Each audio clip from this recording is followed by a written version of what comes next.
La 4G Batelma vous présente Ni Vava. Le pack Gold incluant l'internet 4G en illimité, plus 35 chaînes TV à 189 milliards seulement, la box Wi-Fi et le décodeur sont offerts. Blue Line. Manolotra ho anao ny vaovao.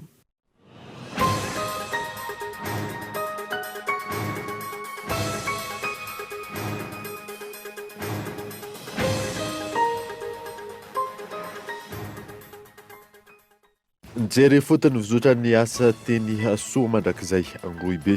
Toerana izay anatanterahany Papa François ny lamesa lehibe amin'ny fahatongavany eto Madagasikara ny filohan'ny Repoblika Andry Rajoelina sy ireo ray aman-dreny mpitarika ny ekara.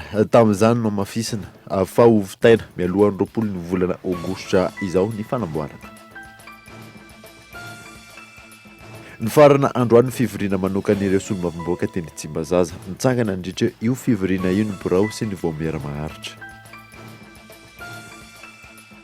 Totosa tamin'ity androany ity ny fanokanana ny lalana profesora Zavaribera eny Alarobia. Fotoana ihany koa nahatsiarovana ireo sonapetrany.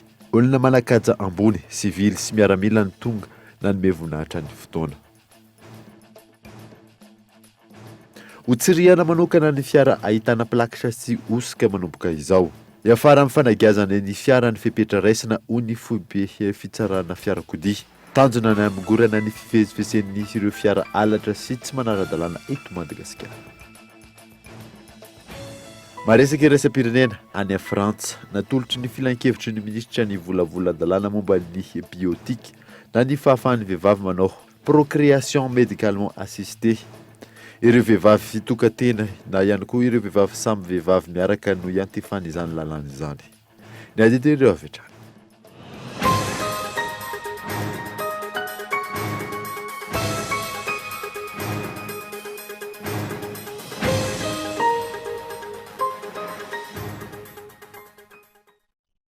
Finaritra tompoko lahy sy tompoko vavy fotoana vaovao eto amin'ny Kolo-TV manasana anaraka izany hatramin'ny farany. Nivoaka izao alina izao ireo mpikambana vaovao mandrafitra ny gouvernemanta izay tarehiny Premier ministre Tsay Christian iray amin'ireo ministra tamin'ny gouvernemanta teo aloha ihany no tsy tafaverina tamin'ny toerana tsy prizy zay entina aminao rehefa aveo rehefa vonina ny sary.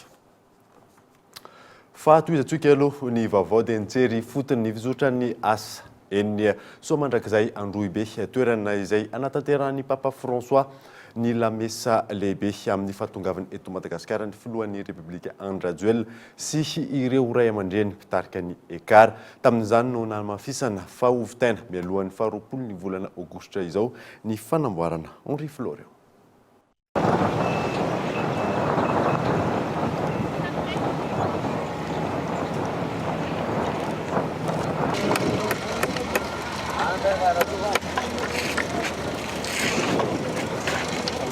Ny 50 ny asa fanomanana ny kianjany soa mandrakizay Angroibe no efa vita ankehitriny. Mizotra ny tsakanisy andava ny asa fanamboarana ity toerana anatanterahana ny lamesa lehibe izay tarehiny Papa François amin'ny fahavaliny volana Septambra ho avy izao. Androany maraina nijery fotony fizotra ny asa teny Angroibe ny filohan'ny Repoblika ny Madagasikara niaraka tamin'ireo teknisana manatanteraka ny asa fanorenana ary ny eo anivon'ny ekara no tarihiny ny ansa apostolika sy ny kardinaly Désiré Tsarahazana. Miditra ao anatin'ny fanorenana ny fotodrafitrasa eo ambonin'ity kianja ity ireo teknisianina ankehitriny. Dia miditra amin'izay tsika zany zao amin'ny fanorenana ireo fotodrafitrasa eo amboniny dia ny fanaovana n'ilay fampitaovana eo ambonin'izay site izay amin'izao fotoana izao.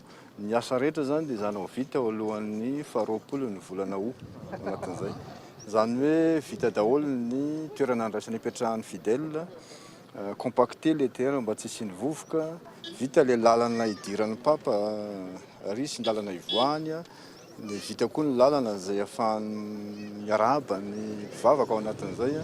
Vita ny hôtel Angezabe izay ametrahana ny chapiteau Angezabe nafaran'ny président manokana mihitsy anaovantsika azy. Dia le sacristie ho an'ny Papa sy ny évêque sy ny prêtre sy ny servant eo ambadika. Vita daholo zany tsika travaux. Ny famefena fa hitanareo mandeha io.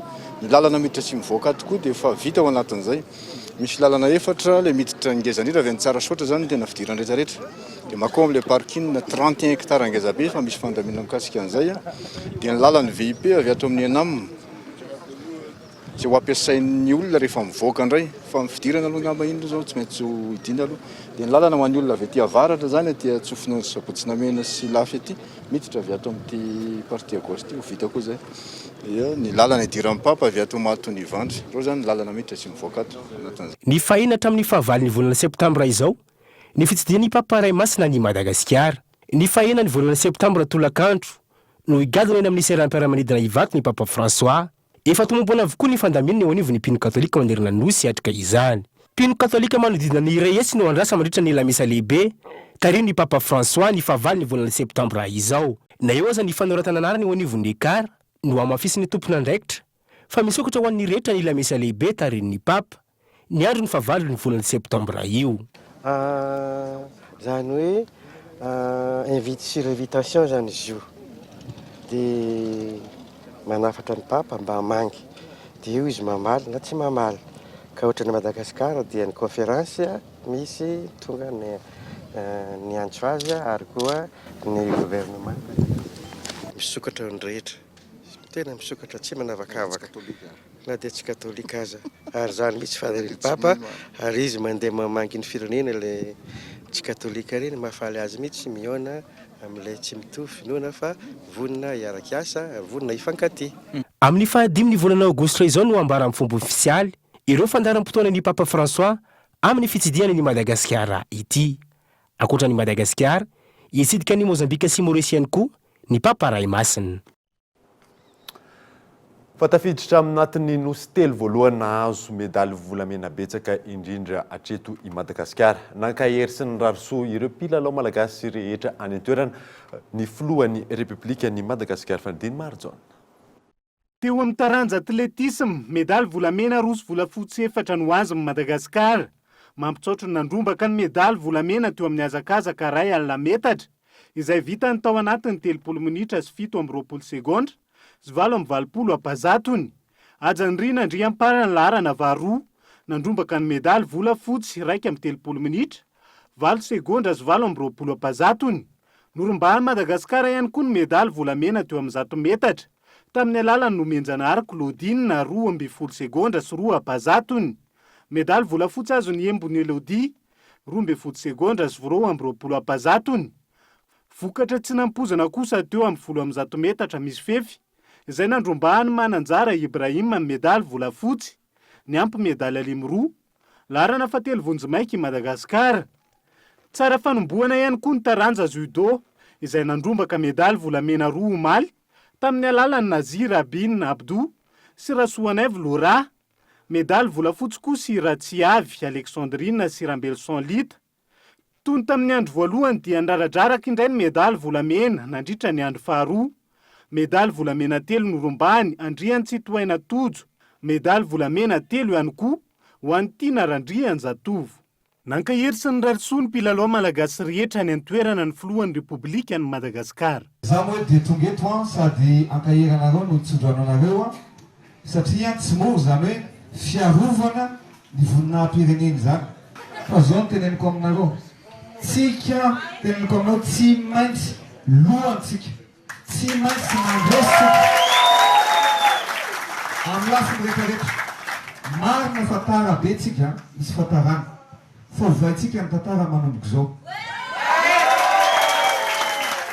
Fantatro le anareo atleta rehetrarehetra reo, fantatro ny fijaliana reo. Anao regroupement nareo sahirana.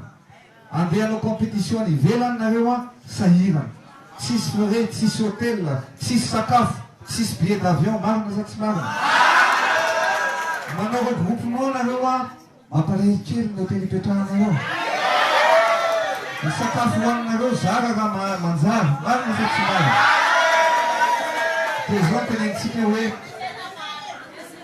ahoana? Tena marina. Dia zay teneniko manomboka zao hovaitsika zany zavatra rehetrarehetra zany. Manomboka zao. Manomboka zao hovaitsika ny tantaran'ny firenena fa zao aloha fantatro fa mafy ny zavatra nenatsika. Fa nareo rehetrarehetra aloha eto zay mahazo medaly volamena, volafotsy sy ny ambiny hafa dia bronze dia tomonareo rehefa miverina any Madagasikara fa misy prime manokana avy aty amiko omena nareo satria rehefa ampina ny mpanao fanatanjahantena dia lasa mibatany amboaritsika ary maneraka ty Afrika. Zay ny zavatra atao. Maro aminareo reo no miasa, maro aminareo tsy ampy fivelomana fa manomboka zao rehefa hoe atao professionnel le izy dia atao professionnel, rehefa atleta dia atleta, dia amenany sahaza azy ny atleta rehetrarehetra mba ahafahany fatoka na materiel io na miasa fivelomana io dia zay teneniko aminareo anampy anareo anampy anareo mifoky ray manontolo Hatreto, tafiditra anatin'ny nosy telo nahazo medaly volamena betsaka indrindra i Madagasikara.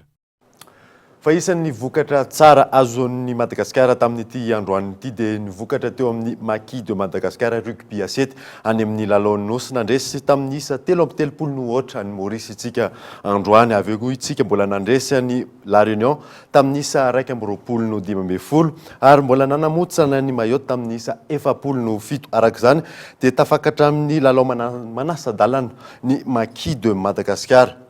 Vaovao mahafinaritra ihany koa dia tafaverina amin'ny laharana faharoa misy any Madagasikara amin'ireo manana medaly any amin'ny Jeux des Îles izay. Maurice mbola mitana ny laharana voalohany izay manana isa 7-7 isika eto Madagasikara manana isa 3-30 ary La Réunion kosa manana isa 2-30.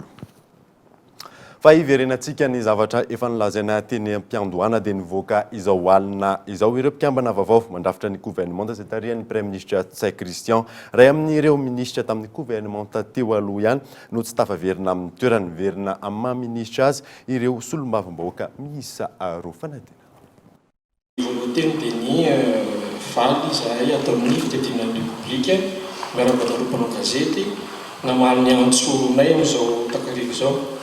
Araka ny efa fantatrareo zany fa efa voatendry ny Premier ministre ary androany zany tsika dia amaky ny mpanjakana manendry ny membre ao amin'ny gouvernement.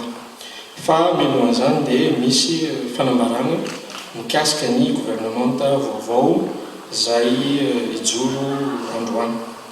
Ny gouvernement aloha tarihan'ny Premier ministre Tsay Christian dia nijoro ny 4 janoary 2012. Napetraka niaraka tamin'ireo ministra isan-tokony tamin'izany ny drafitra tsy maintsy narahan'izy ireo ao anatin'ny herintaona mba ampifanaraka ny velirano nataon'ny filoham-pirenena sy ny fandaran'asa IEM ary ny politika ankapobeny ny fanjakana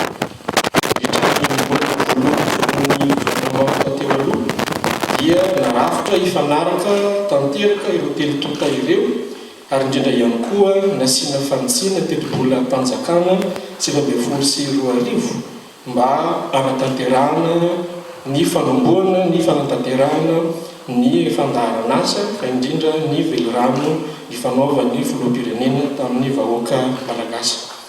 Napetraka ny fanamby sy ny tanjona mifandraika amin'izany naraka tamin'ireo ministra rehetra nandrafitra ny gouvernement teo aloha.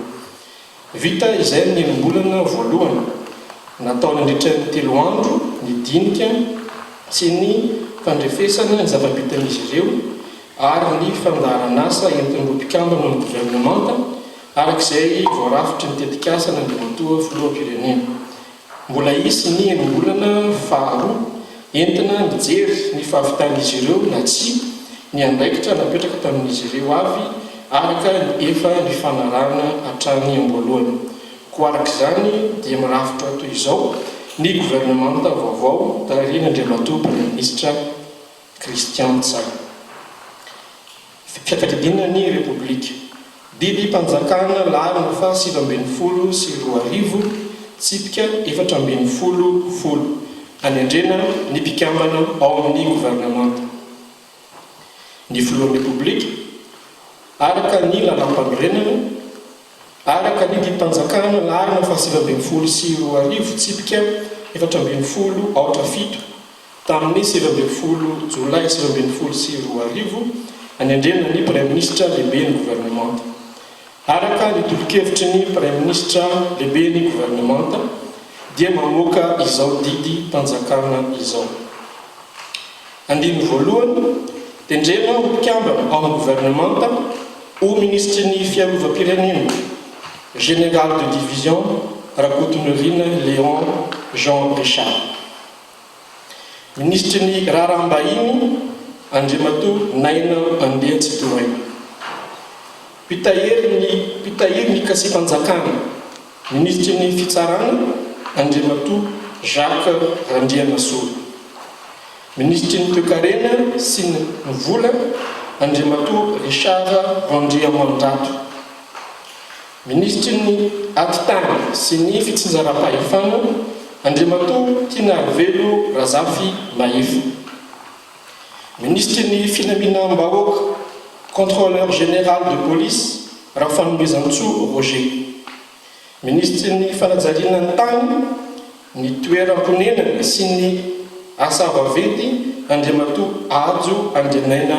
Arvelo, ministry ny fanabeazam-pirenena, ny fampianarana ara-teknika ary ny fampiofanana arakasa Ramatoa Marie-Thérèse Volahaingo, ministry ny fahasalamam-bahoaka professeur Julio Rakoto Nerina, ministry ny fambolena sy ny fiompiana sy ny jono Andriamatoa Fanomezantsoa Lucien Ranarivelo, ministry ny angovo, ny rano sy ny akoranafo Andriamatoa Vonjy Andriamanga, ministry ny arenan-kibontany sy ny loharan-karena stratégique Andriamatoa Fidiniavo Ravokatra, ministry ny fitaterana, ny fizahan-tany sy ny famantarana ny toetrandro Andriamatoa Joël Randriamandrambo, ministry ny asa, ny fampananan'asa, ny asa mpanjakana ary ny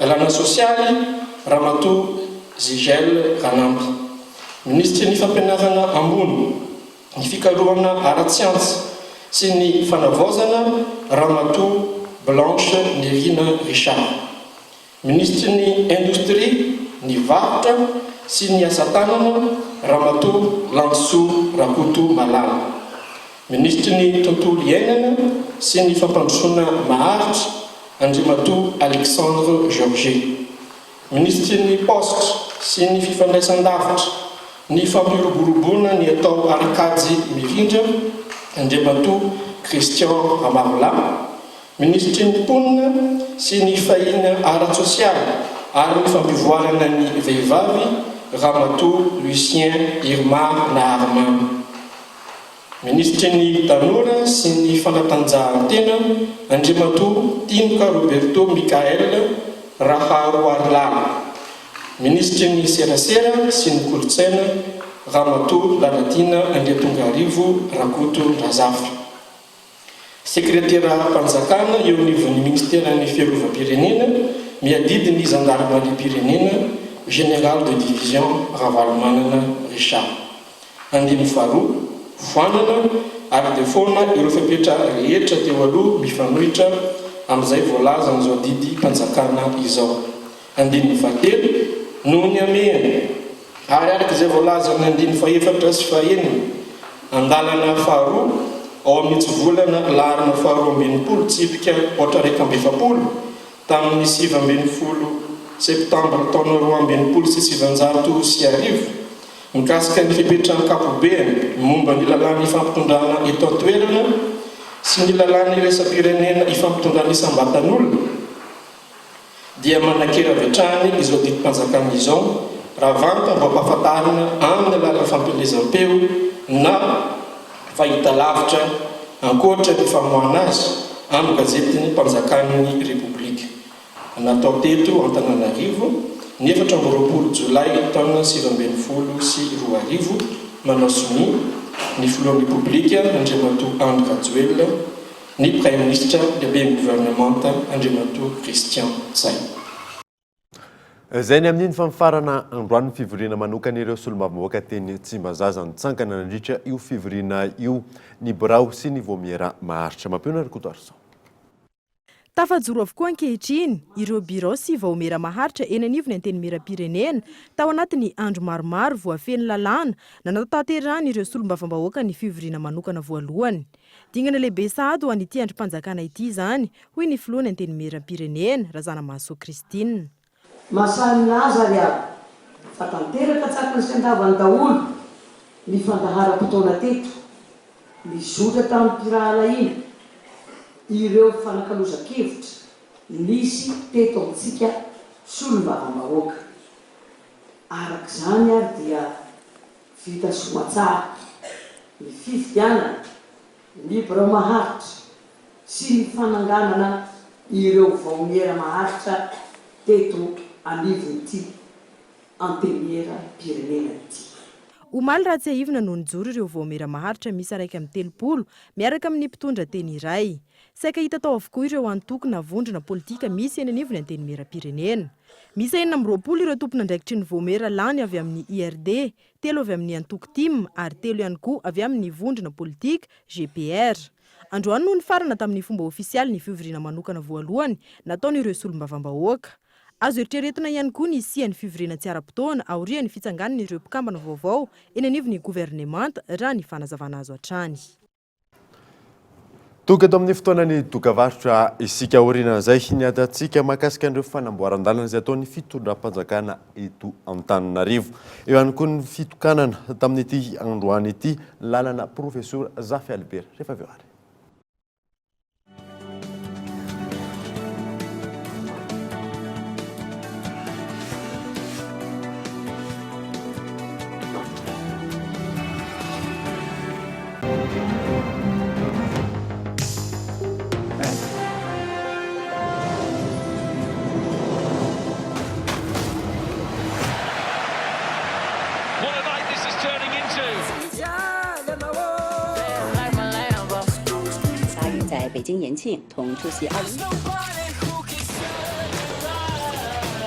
Les meilleurs divertissements méritent la fibre by Telma. Accédez à tous vos contenus préférés en illimité avec la fibre by Telma à seulement 249 milliards par mois. Rendez-vous en Telma Shop. Tu crois qu'elle est comment la vache qui fait du kiri? Elle est toute carrée comme le kiri. Ou alors elle est rallongée pour faire plus de boulets. Moi je crois qu'elle a un masque et une cape bleue. C'est une vache super-héros en fait. Trop bon. Du lait, de la crème et plein d'imagination. Kiri, kiri, kiri. Alors, quoi de neuf mon enfant? Rafael Nadal a encore gagné. Il fait 41 degrés à Paris et 12 degrés en tir à Oh. Tu sais que les chiens peuvent détecter si tu as le paludisme en reniflant tes chaussettes. Mais comment tu sais tout ça? J'ai vu qu'on a Blue Line à la maison. Blue Line, c'est trop cool. Avec le pack Gold incluant l'internet 4G en illimité, plus 35 chaînes TV à 189 milliards seulement, la box Wi-Fi et le décodeur sont offerts. Et en ce moment, gagnez jusqu'à 5 Go de bonus, valable 24 heures sur 24 pendant 30 jours pour les offres prépayées internet. Blue Line.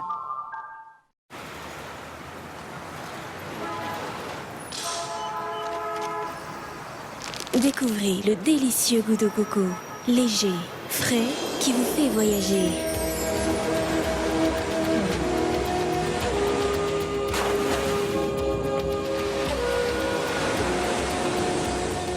Bounty barre chocolatée, noix de coco, chocolat. Bounty, un goût de paradis.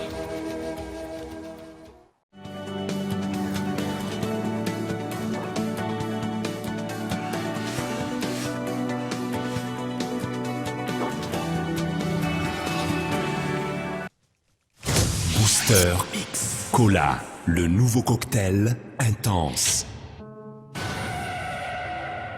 J'ai vu ce garçon presque tous les jours depuis qu'on a emménagé ici. Arrête, tu me fais peur. Bienvenue au club. Il y a eu des séances de magie noire dans cette maison. Les gens ne contactaient pas seulement les morts, ils les faisaient apparaître. Il y a quelque chose dans cette maison. Quelque chose qui n'est plus vivant, mais pas encore mort. Qu'est-ce qui s'est passé dans cette maison? Une chose démoniaque. Et elle veut votre fils.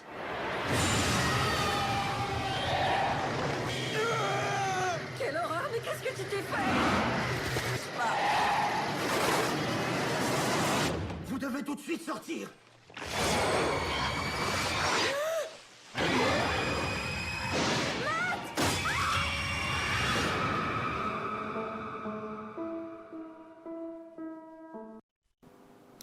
Miverina eto amin'ny fampahalalam-baovao isika. Mitohatra ny fanamboaran-dalana izay ataon'ny fitondram-panjakana eto Antananarivo, misy manoloana izany ny fahatapahan'ny lalana amin'ny toerana maro. Nantsipirina izay entiny miantarandriana. Toerana maro no notapahana anaty ny fotoana voafetra eto Antananarivo noho ny fanamboaran-dalana totosain'ny ny fitondram-panjakana. Efa misy ny lamina napetraky ny tompon'andraikitra entina handrindrana ny fifamoivoizana. Isan'izany ny fanamboaran-dalana eto Besarety. Nanomboka ny alatsinainy teo ny fahatapahan'ny lalana ary aritra 3 volana. Izany hoe nanomboka ny 12 ny volana Jolay ka hatramin'ny 7 ny volana Oktobra 2024 izao ny fahatapahan-dalana eo amin'ny Carrefour La Rotonde. Misy ny lamina napetraka manoloan'ny io tahaka izao misary izao. Ny tsipika mena no voakasiky ny fahatapahan'ny lalana ary ny tsipika volomparasy kosa ny déviation. Sary faharoa anatin'izay lalam-pirenena faharoa izay hatrany, tahaka izao ny déviation eny an-toerana izay mitsipika volomparasy hatrany. Mifarana amin'ny 20 ny volana Jolay izao kosa ny fahatapahan-dalana amin'ny fanamboaran-dalana ao Anosy sy Andranoahitra. Ny 17 ny volana Jolay izao, mifarana ny fahatapahan-dalana eo amin'ny firaisana faha-4 raha toa ka manomboka ny 15 ka hatramin'ny 17 ny volana Jolay izao, ny fahatapahan-dalana eo amin'ny croisement terminus 194 Andranomena. Araka ity sary ity, misy hatrany ny fandaminana fandrindrana ny fifamoivoizana. Ny tsipika mena no mamaritra ny déviation any amin'ny lalana Digue Ambohibao sy Digue Ambohimanarina. Ny tsipika mavo no tafiditra anatin'ny fanamboarana izay eo Andranomena sy Ambotomita. Fatotosa tamin'ity androany ity ny fanokanana ny lalana profesora Zafy Albert eny Alarobia. Fotoana ihany koa natsiarovana ireo soa napetrany olo-manakaja ambony sivily sy miaramila ny tonga nanome voninahitra ny fotoana. Iona saina. Rain'ny demokrasia sy olona nitarika sy nitaka ny anatanterana ny fampihavanam-pirenena i profesora Zafy Albert. Ankoatra izay, isan'ny nahafantarany maro azy ny nitondrany ny firenena teo anelanelan'ny taona 3,790 19,790. Ireo no isan'ny teboka nahatonga ny fianakavian'ny profesora Zafy Albert nangataka ny lalana eny Alarobia ao anatin'ny boriboritany fahadimy commune Antananarivo renivohitra izay nolalovan'ny profesora Marentsiariva tamin'ny fahavelony ampitondraina ny anarany. Andro atsiarovana indrindra ny nandalovany teo amin'ny fitondrana sy ireo andraikitra noraisiny teto amin'ny firenetsika. Rariny loatra raha metraka fatsiarovana ho azy eto Madagasikara. Apetraka zany androany ato amin'ny faritry ny firaisana Antananarivo fahadimy. Faritra izay maminy tokoa satria tsy nialany izany raha tsy izy nalain'Andriamanitra hodiny aminy. Fony izy mbola filoham-pirenena dia tsy nifindra toerany izy nipetraka tany amin'ireo lampam-panjakana fa nisafidy ny ara-monina hatrany ato amin'ny faritra Ivandry Alarobia ity. Androany araka izany no nitontosaina ny fanokanana ity lalana eto Alarobia ity natrehin'ireo olo manakaja ambony sivily sy miaramila eto amin'ny firenena. Olona mandala ny fahamarinana ary fatrapandala ny fihavanana i profesora Zafy Albert hoy ireo mpiara-miasa sy ny fanerasera taminy. Mampihetsi-po tokoa satria manambara izao ny firaisam-pirenena. Manambara izao fa tsaroana ny soa vitan'ny profesor Zafy Albert tamin'ity firenena ity, nianatra avy aminy sy izay mety lovana rehetrarehetra zany hanatsarana ny fiarahantsika, ny fihavanantsika samy. Kanefa kosa io lehilahy io dia samy nametraka an'ilay conseil supérieur de contrôle les incorruptibles du président. Ka noho izany zaho anisan'ireo olon'ireo dia mametraka ny finoko sy ny fitiavako sy fiderako amin'io lehilahy hatramin'izao satria navita soa ary manana ary sy nijanona ary mipetraka tamin'ny fahamarinana foana io olona io.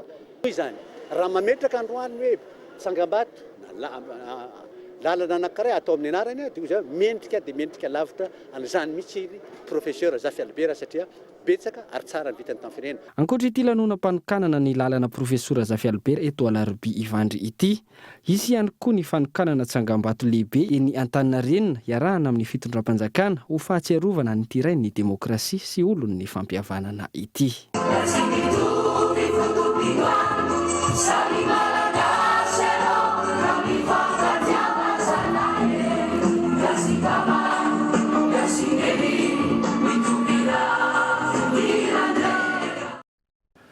Fanampahafantariny ofisy malgasy des hydrocarbures androany fa nahita marimaritra iraisana amin'ny vidin'ny fitaterana solika eto Madagasikara izy ireo sy ny logistique pétrolière ary ny association professionnelle des transporteurs d'hydrocarbures Rarsona Yaontry. Nandritra ny fampidiniana naharitra herinandro mahery teo ambany fiahin'ny ministerany angovo, ny rano ary ny akoranafo dia nahita marimaritra iraisana ny OMH na ny ofisy malgasy des hydrocarbures sy ny LPSA na ny logistique pétrolière SA ary ny APTH na ny association professionnelle des transporteurs d'hydrocarbures ka napetraka ho fifanarana mazava androany amin'ny vidin'ny fitaterana solika eto Madagasikara. Haritra 420 volana ity fifanarana vaovao ity. Noho izany, manomboka izao dia iverina amin'ny laony ny famatsiana tsy tapaka solika manerana nosy ka tsy hisy intsony ny mety ho tsy fampiany-solika. Nampanantena ny mpanjifa ihany koa ny telotontana natanteraka ity fifanarana ity fa hisy hatrany ny fampidiniana tsy miato eo amin'izy ireo ho fanomezana fahafaham-po ny mpanjifa solika eto Madagasikara. Fa hotsiriana manokana ireo fiara ahitana plaque chassis osika manomboka izao hiafara amin'ny fanagazana ny fiara ny fepetra raisina ho ny foibe fitsarana fiarakodia Yves Richard. Tonga hatramin'ny fanotana takela-by famantarana manokana na ny plaque chassis ny osika manodidina ny fiarakodia eto Madagasikara. Tambazotra mpanao izany, nosarony sampandrarany polisy judiciaire araka ny baiko ny komandany gendarmerie pirenena ny farany herinandro teo. Nroso tamin'ny fisamborana sy figiazana ny fiara avy hatrany ny fepetra raisina, amongorana ny fiara halatra sy tsy ara-dalàna. Manoloana izay fandikan-dalàna izay moa dia tsapa tokoa izany fa raha misy izany fiara tsy ara-dalàna na niditra tsokosoko eto amin'ny tany sy ny firenena ka raha ohatra omena vahana izany ny fanaovana takela-by izay tsy mandalo amin'ny ivitoerana izay voaraky ny voalaza teo dia mazava ho azy fa lasa manao famotsiana izany fiara tsy ara-dalàna. Ka izay zany natonga ny fanapahan-kevitra no raisina ary tsy maintsy aterina eo anivo ny fitsarana. Nandraisana fanapahan-kevitra entitra manoloana io ny fihezana ny osika manodidina ny fitsiriana fiara eto Madagasikara. Nampatsiahivina tamin'izany fa voarara ny fanaovana dika mitovy ny plaque chassis raha misy fahaverezana na fahasimbany ivelany foibe fitsarana fiarakodia. Eo koa ny fanavaozana ny antota taratasy takiana amin'ny fitsiriana fiarakodia. Nisy ny fepetra ny raisina eto anivon'ny foibe fitsarana fiarakodia. Anisan'izany ny fanoloana sy ny fanavaozana ireo antota taratasy ilaina mahakasika an'izany fitsarana fiarakodia izany, ny imprimé technique, anisan'izany ny carte de visite technique à case unique. Androany no nampafantarina tetsy amin'ny foibe fitsarana fiarakodia alarobia ny momba ireo fanavaozana sy fepetra samihafa tafiditra anatin'ny fanatsarana ny sehatra ny fifamoivoizana eto Madagasikara. Lafim-baovao hafa kosa indray dia amafisina hatrany ny fomba fiasan'ireo miaramila mpampandry fahalemana eto an-drenivohitra ho fiantohana ny fandriam-pahalemana. Ny patrouille militaire izay manatevi-daharana ny polisy sy ny gendarmerie pirenena raha ny fanazavana azo. Mampiona Rakotoarson. Isan'ny hery iray manampy amin'ny asa fitandrona fahalemana ny fanaovan'ireo miaramila ny patrouille militaire. Tsy maintsy amafisina manoloana izany ny fomba fiasa amin'ny alalan'ny fampitaovana azy ireo sy fampitomboana traikefa mba hampahomby ny asa atao raha ny fanazavana azo. Vilirano natao zany tamin'ny andraisana fahefana tamin'ny 7 ny volana Mai ny hoe amerenana le centre opérationnel anivon'ny réseau militaire numéro 1. Tonga somatsara tokoa ny fitaovana nomeny état-major général mikasika an'ireo ordinateur natsangana ny centre opérationnel ary miaraka amin'izay dia efa nisy fifanana ataon'ireo lehibe mivondrona rehetra dia nisy ihany koa radio izay nameny ny ministère ny fiarovam-pirenena anateterahana ilay patrouille. Raha nahitatsika zao dia efa sehatra anankiray naombiazan'izay patrouille izay tamin'ny fahatongava amin'ny Barea izay ny patrouille militaire nanampibetsaka ireo entité anankitelo dia ny gendarmerie sy ny polisy pirenena. Tahaka ny mpitandro ny filaminana rehetra mandray andraikitra avy hatrany amin'ny trangan-javatra na endrika tsy fandriam-pahalemana misy eny anivon'ny toerana lalovany ireto miaramila ireto ho hatrany ny fanazavana. Ny patrouille militaire dia fifaritra Antananarivo renivohitra. Misy mizara, misy mifaritra ampovoany, misy misaritra amin'ny ilany avaratra, dia misy koa misahana mifaritra amin'ny ilany atsimo. Ny andraikitra entiera ny faritamin'ny miaramila Antananarivo dia mizara 3. Misy natao Tanaville, dia misy indray natao hoe Grand Tana. ary misy natao faritanina Antananarivo. Afaka mandray andraikitra avy hatrany zay amin'ny toerana anankiroa. Ny anankiray manao circuit de patrouille zay manao izy indroa amin'ny alina. Ny ray alohan'ny amin'ny folo alina, ny ray aorianany amin'ny folo alina. Fa misy kosa natao hoe point sensible gardé zay efa misy miaramila mipetraka isan'andro isan'andro. Tsy mandeha rery zany ireny patrouille ireny fa miara-miasa foana amin'ny gendarmerie sy ny police pirenena. Misy nefa fanarahana zany amin'ny police pirenena sy ny gendarmerie dia ny circulation sy ireny le carrefour reny an'ny police pirenena. Dia ny périphérie manaraka an'izay ny gendarmerie pirenena. Fa ny miaramila kosa zany le manao le patrouille amin'izay tany tsy hahatongavan'ny police pirenena sy ny gendarmerie pirenena. Fa rehefa misy kosa mifanampiana dia mifanampy zareo ny toerana. Natolotra azy ireo androany teny amin'ny faritany miaramila voalohany ireo fitaovana entina namafisany ny asa fampandrihan-tany eto amin'ny tany sy ny firenena.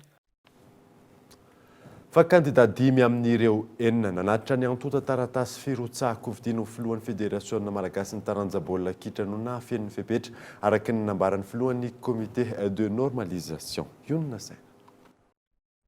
Navoaka ny comité de normalisation ny baolina kitra omaly talata ny anaran'ireo kandida nahafen'ny fepetra amin'ny firotsahana ho filohan'ny Fédération Malagasy ny taranja baolina kitra na ny FMF. Nolazay ny filohan'ny comité de normalisation tamin'izany fa mbola fonjomaika ihany ny listra. Kandida 5 amin'ireo 4 no nahafen'ny fepetra ka azo tazona ny taratasy firotsahany. Anisany amin'izany Andria Miasa Soudouda, Mohamed Abdillah, Rabekutu Arzaka Raoul Romain, Rasomar Maka Irlalany aina ary Rakoto Mamonjo ny epatraiky. Enina moa zany ny dossier tonga teto ampelantanan'ny fédération zay irotsaka ho filoha 5 no voatazona. Ny ray zany tsy voatazona dia Jean-Noël Abel. Ny antony dia satria hors délai zany nametrahany amin'ny dossier voalohany indrindra 15 juillet vao napetraka teto aminay ary ny faharoa dia tsy nahazo ny parrainage ny président ny ligue anankitelo ilay candidat zay irotsaka ka dia homena azy ihany koa zany certificat de non retenu ny dossier ny amin'izay fotoana izay.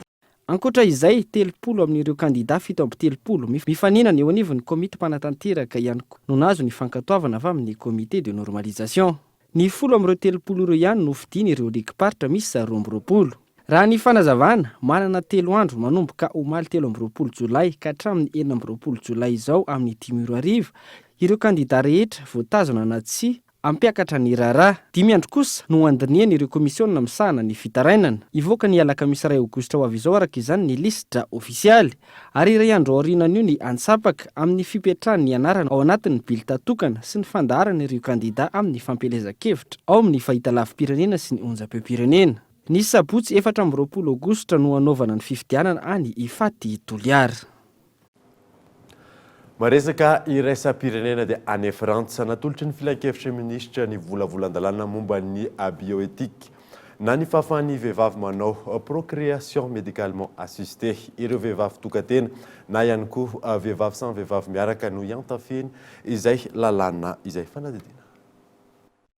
Volavolan-dalàna voaresaka nandritry ny filan-kevitry ny minisitra tany Frantsa fahafahan'ny vehivavy manao ny PMA na ny antsoina hoe procréation médicalement assistée, ny fahafahana miteraka na tsy misy aza ny firaisana ara-nofo.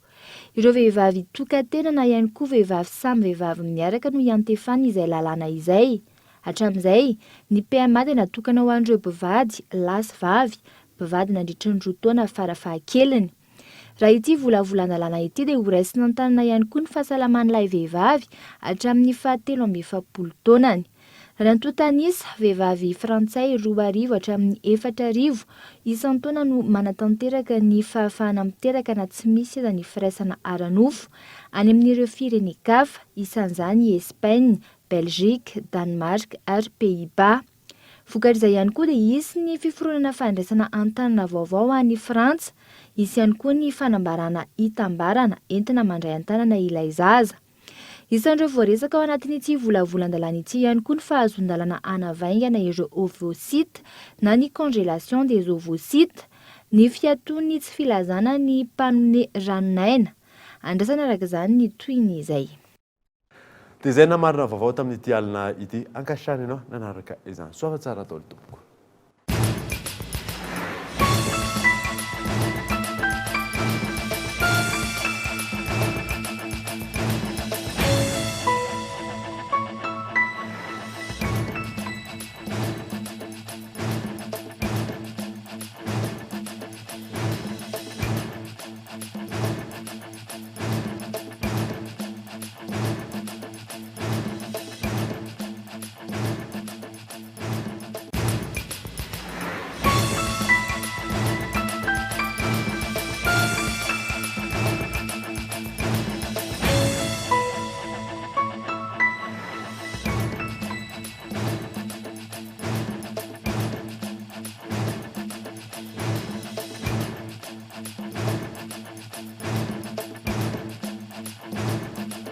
journal vous a été présenté par le pack Gold incluant l'internet 4G en illimité, plus 35 chaînes TV à 189 milliards seulement, les box Wi-Fi et le décodeur sont offerts. Blue Line.